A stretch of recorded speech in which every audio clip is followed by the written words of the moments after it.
জামাই ষষ্ঠী উপলক্ষে অন্যান্য বছরের তুলনায় এবছর গ্রামীণ এলাকায় মাছের বাজারে তেমন ভিড় দেখা যায়নি। শনিবার সোনামুড়া মহকুমার দক্ষিণাংশের কাঠালিয়া বাণিজ্যিক এলাকা সহ সোনামুড়া বিলোনিয়া বাইপাস সড়কের পাশে বসা মাছ ব্যবসায়ীরা বিক্রি কম হওয়ায় হতাশা প্রকাশ করেছেন। মৎস্য ব্যবসায়ী নাসির মিয়া ও সঞ্জয় দেবনাথ জানান, ইলিশ সহ বিভিন্ন প্রজাতির মাছ দূর দূরান্ত থেকে এনে বিক্রির জন্য বসেছিলেন তারা, তবে প্রত্যাশা অনুযায়ী ক্রেতার দেখা মেলেনি। অনেকেই মাছের দাম শুনে না কিনেই ফিরে যাচ্ছেন বলেও অভিযোগ ব্যবসায়ীদের।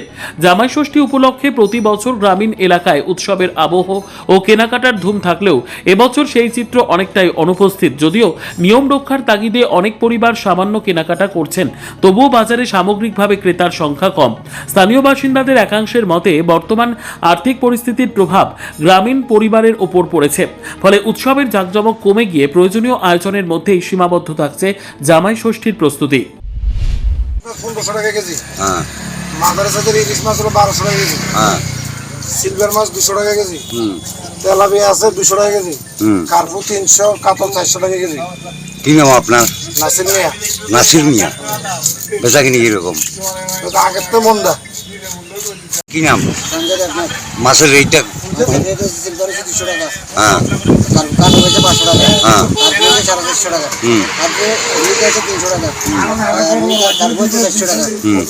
ইয়ে নালা আছে 200 টাকা। বেচা কিনি কিরকম? নিজস্ব প্রতিনিধির রিপোর্ট, দুরন্ত টিভি।